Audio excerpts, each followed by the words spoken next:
Sometimes a country just pops onto your radar, Yeah. and you get this feeling that something big is shifting, a real challenge to how things usually work. Mm-hmm. Burkina Faso has felt like that for me lately, and that's exactly what we're going to dig into today. Right. We've got this really interesting source, a YouTube transcript from Waki Ion.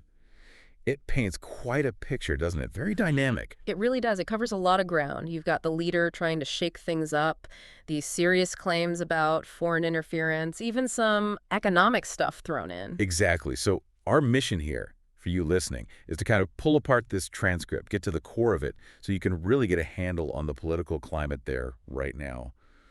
Understand the different angles. Yeah, it's a good snapshot. You get the government view, these international accusations, even like voices from rallies, gives you different layers. Okay, so let's kick off with the main guy here, Ibrahim Traoré. He took charge back in September 2022, and the transcript really paints him as someone with a clear mission. Make Burkina Faso self-reliant, less dependent on, foreign powers. That's the stated goal, yeah. Break away, stand on their own feet. But like you said, it's layered. The report also mentions some, let's say, less straightforward actions under his government. Right. Alongside that push for sovereignty, you hear about a crackdown on dissent. The transcript talks about kidnappings, arbitrary arrests. Targeting critics. Yeah, critics, but also people within the army who were suspected of maybe plotting against him, coup plots. Yeah. So that internal picture is pretty important context for the external stuff. Definitely. Which brings us neatly to, a really standout moment in the transcript, this testimony from U.S. Marine Corps General Michael Langley. Ah, yes. Before Senator Wicker, that was something. It really was.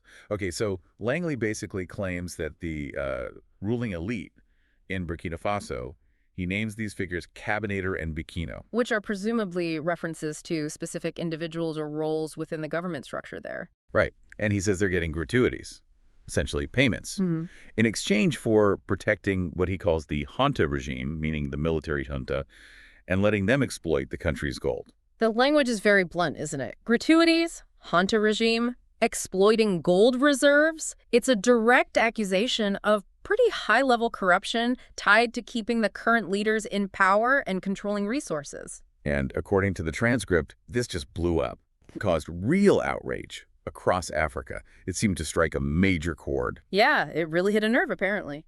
And that outrage, it seemed to directly fuel this call for a big rally supporting Traoré. They call him the Hunter in the report. Uh-huh. That's a nickname, yeah. What struck you about what his supporters were saying at that rally? The main vibe seems to be just this strong rejection of anyone else meddling. Telling France and the U.S. to back off, it's quite forceful. And that quote really sums it up. Forget about your plans, he's our own. It's this real sense of, national ownership, he's our guy, doing what we want. It feels like a direct pushback against Langley's claims, doesn't it? Yeah. Saying, no, he's our choice, accountable to us, not some foreign-backed figure. Exactly. And it links right into what the Burkina Faso government itself is saying. Right, their own accusations. Yeah, they're pointing fingers back, claiming the U.S. and France have been messing with their politics ever since Traoré took over.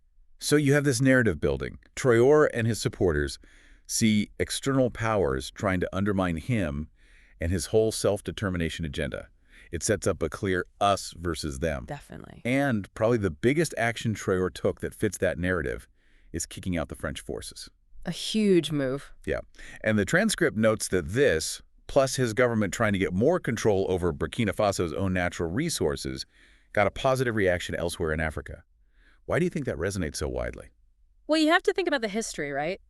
Colonialism, ongoing worries about neocolonialism, this idea that maybe former powers still exert influence, often economically, over resources. So when a leader like Traoré makes these moves, expelling foreign troops, taking charge of resources, it taps into this really deep desire across the continent for, genuine sovereignty, real control. It strikes a chord. Makes sense. But then, on the flip side, the transcript highlights this really negative reaction to something French President Emmanuel Macron said. Ah, the ingratitude comment. Yeah, that remark about ingratitude being a disease not transmissible to humans. The report quotes someone interpreting that as Macron basically seeing Africans as Well, less than human. That is a very strong and frankly quite shocking interpretation. It is. And it just shows how incredibly sensitive the history and the power dynamics are. The language leaders use really, really matters. That interpretation, seeing it as dehumanizing, it feeds into existing resentment and suspicion, shows how a comment can just land completely wrong. Definitely a reminder of the weight words carry in that context. Okay, so adding another twist, there's this alleged coup plot. Right, supposedly run by neighboring Ivory Coast. Yeah, the junta in Burkina Faso says they stopped a major plot designed to cause total chaos, and the alleged goal, to put the country under the tutelage of an international organization for like 10 or 20 years, basically take back control. These kinds of claims are always tricky, aren't they? How so? Well, on one hand, regional stability is fragile, and external interference in internal politics certainly happens. If it was an externally backed plot, that's obviously a serious escalation. Right. But on the other hand, governments sometimes use claims of foreign plots, to rally support, justify crackdowns, and silence internal opposition. So you have to be cautious. Good point. Okay, but amidst all this political drama and these coup claims, the transcript also mentions some positive economic signs under Traore. Yeah, surprisingly, perhaps, given the turmoil. It reports an increase in GDP from about 18.8 billion US dollars to 22.1 billion. What's supposedly behind that? The government's strategy, according to the report, is really focusing on processing their own resources locally, gold, agricultural stuff. Instead of just exporting raw materials. Exactly. The idea is to keep more of the value in Burkina Faso, benefiting the people there, not just foreign companies. The transcript suggests this shift, maybe new rules or investments in things like refining gold locally, is what's driving that reported GDP jump. Interesting. And agriculture seems key to this. The report calls it unprecedented support. Giving farmers modern machinery, better seeds, inputs, stuff like that. The goals being higher productivity, better food security. That sounds like a potentially big deal. It really does. Investing in agriculture is often seen as fundamental for, long-term stability and self-sufficiency. If these efforts are genuinely boosting output, that could definitely contribute to the GDP growth and actually improve lives. Okay, so finally, the transcript loops back to the skepticism around General Langley's claims. It draws this parallel. To Libya and Gaddafi. Right, the narrative that led to the downfall of Libya's Muammar Gaddafi. The suggestion seems to be that leaders pushing for true African sovereignty often end up facing, well, disinformation campaigns. That Libya comparison is potent.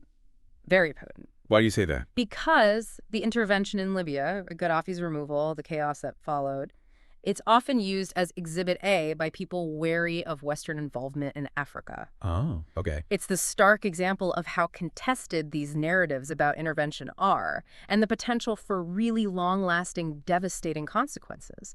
So drawing that parallel implies Langley's comments might be part of a similar effort to undermine Traore. Right, to destabilize his government. Exactly. And that warning at the end that if Burkina Faso becomes vulnerable, it could cause setbacks that will take generations to undo.